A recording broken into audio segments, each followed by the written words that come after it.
Welcome to the Open Treasury Podcast, your go-to source for the latest news and analysis in corporate cash and treasury management.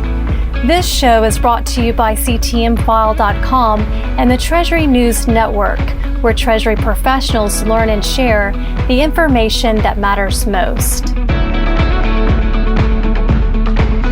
And now your host, Jack Large.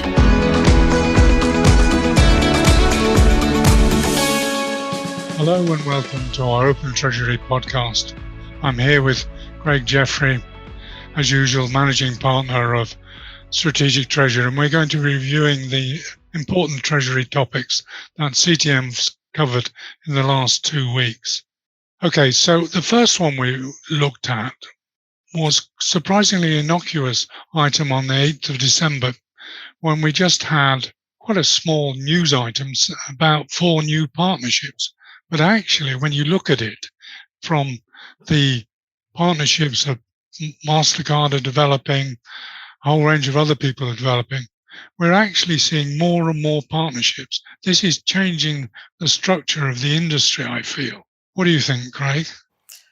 I think these are pretty significant developments, and the first two were the most interesting to me because of the types of impact that they have and the extension of what's going on with what were formerly known as card companies. So the partnership between FOMO Pay and Banking Circle is a partnership around POBO and KOBO, or pay on behalf of, and collection on behalf of.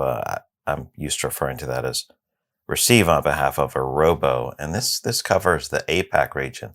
And why this is important is POBO and ROBO, in terms of POBO and KOBO. I'm going to get those wrong, Jack, so I apologize for that. But as we look at those and we see how they've really been accelerating in growth, probably over the last 5 years, this looks to continue and to accelerate that trend. This has a structural change for companies to be able to use these services instead of setting up, an account in every, region, every country for each entity that's collecting. It allows a much more efficient payment system, way to receive and way to pay. And there's a number of compliance elements here that are going to be quite helpful. And the number of partnerships are growing all the time. Our next item, which for me is probably the most important, is a new clearing bank launched in London, the Bank of London. And this is a completely new bank, a new clearing bank with a whole new infrastructure, almost no branches. It's purely driven on setting up the technology in a way that has never been done before. And it's going to transform, I feel, the way we do banking. And they have isolated 3 distinct market offerings: global clearing and settlement. But it means they can do it for anybody, anywhere, not just in the UK. Similarly, global transaction banking, which McKinsey said was generating around $1 trillion of revenue every year. But they're going to tackle this in a huge number of different ways. And then we're offering a global agency banking where they're just going to replace the platform as a service because they offer so many new ways of doing it. I think this is going to be stunning. Did you feel that, Craig, or is that just me over-exaggerating? The discussion about what is disruptive and what's causing disruptions, seeing this, I guess one thing is the name Bank of London is pretty cool in my mind.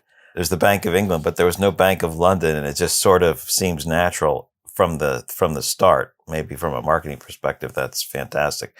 This replacement of, instead of having to replace the tech debt that banks have, this legacy tech that they have to continue to rewrite and move to modern platforms, this starts off on, leveraging, the platform as a service. Leveraging a platform is probably going to be the most disruptive aspect of it because of the speed with which they can develop, they can connect. And I think that's going to put a lot of pressure on more institutions who are on this improvement journey, improving their technology. They don't have all the debt and the legacy activities to slow them down. So I agree with you. I think this is really significant. How they execute it and how quickly others respond will be a couple measures of how dramatic this is. And we'll know within 3 or 4 years, we'll know if this is really as dramatic as you say, and as I think it'll be. The founder and group chief executive, Anthony Watson, he doesn't take any prisoners, and he's employed some of the best minds on banking, on technology. I'm really looking forward to what the results will come out of there. Then we turned as our third area to supply chain management, which is almost inevitable, building on a work by McKinsey looking at the way COVID is affecting supply chains and so on. And this report, it was pretty obvious, but it was also very important. How did you see this report? Is this where you think things are going to happen? Yeah, I think so. I mean, part of the article was, and part of what McKinsey has said is pretty understandable for everybody. It's the traditional article that, COVID and supply chain disruptions are having a big impact. Okay, we understand that for sure. Some of the information that they've shared, in terms of 60% of healthcare respondents regionalize their supply chains. A third move production closer to end markets. But you look at industries, automotive, aerospace, defense, only about 1 in 5 had regionalized production. Yet they had prioritized this type of approach of regionalizing things in 2020. So there's certainly a lot of room to grow. And, I think this idea of regionalizing, putting things closer is a significant change, largely triggered by COVID and the related disruptions that have happened across the globe. So I think there's a lot of good information here for what are people thinking, where are they heading, but the fact that there's a lot of distance to cover, particularly in some industries, is worth focusing our attention on. A lot of it is a no-brainer, like moving production nearer to the markets is a no-brainer, particularly with the emphasis on being more climate impact, minimizing your climate impact. That is a no-brainer. An important piece of work I felt out of this and out of various other things, we're starting to see new technologies emerging in the supply chain. We did an article on Prima Dollar's new, and you'll never believe this, a worker app where they actually provide the workers in the cotton mills in India and Nepal and with an app that allows them to say how they're being treated and allowing them to, obviously it's a very structured approach and not done in a way that will make it obvious who the employee is if they say this, but it's a very structured approach. And what's interesting is they're starting to get the first results from this worker app, and they're finding that it's actually possible to monitor the workers and their feelings, and actually also possible to moderate and evaluate the data. And we're starting to see, and we're going to see more of it, with factories having a social score. So in ESG, the S of social will actually be scored not on a biannual or annual report, but actually on real-time reporting by the workers. And this is having significant impacts. And what's interesting for me is that the manufacturers, the suppliers, and the buyers are all signing up to this. They feel it's important to know exactly where they are. We'll see more of this as we do web chats and various other things with Prima Dollar. Exciting development, I feel. Yeah, Jack, I think this is one of those areas that I'm reading, learning, listening, and trying to evaluate. It's really quite interesting what people are doing.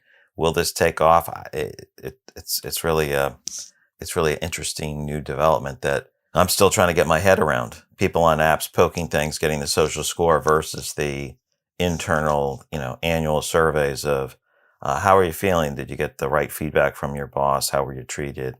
Were you paid on time? All those types of things. So I'm trying to be very open as as we hear and see how this is unfolding?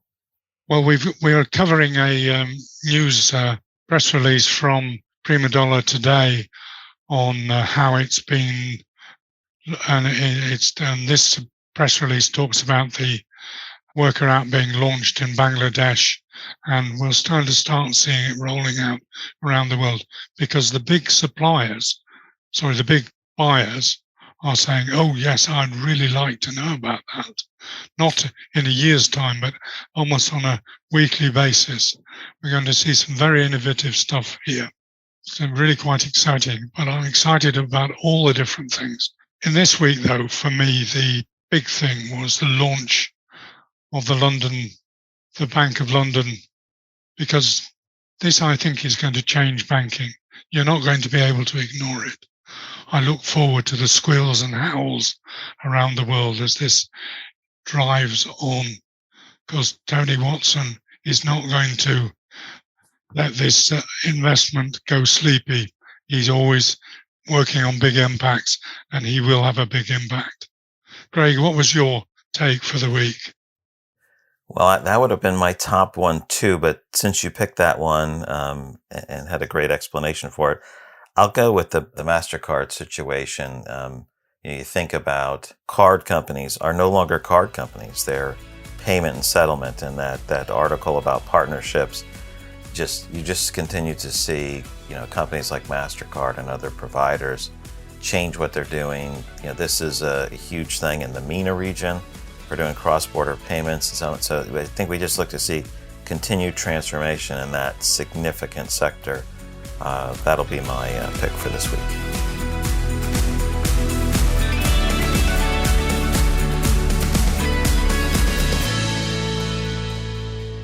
This podcast is provided for informational purposes only, and statements made by Strategic Treasurer LLC on this podcast are not intended as legal, business, consulting, or tax advice. For more information, visit and bookmark strategictreasurer.com.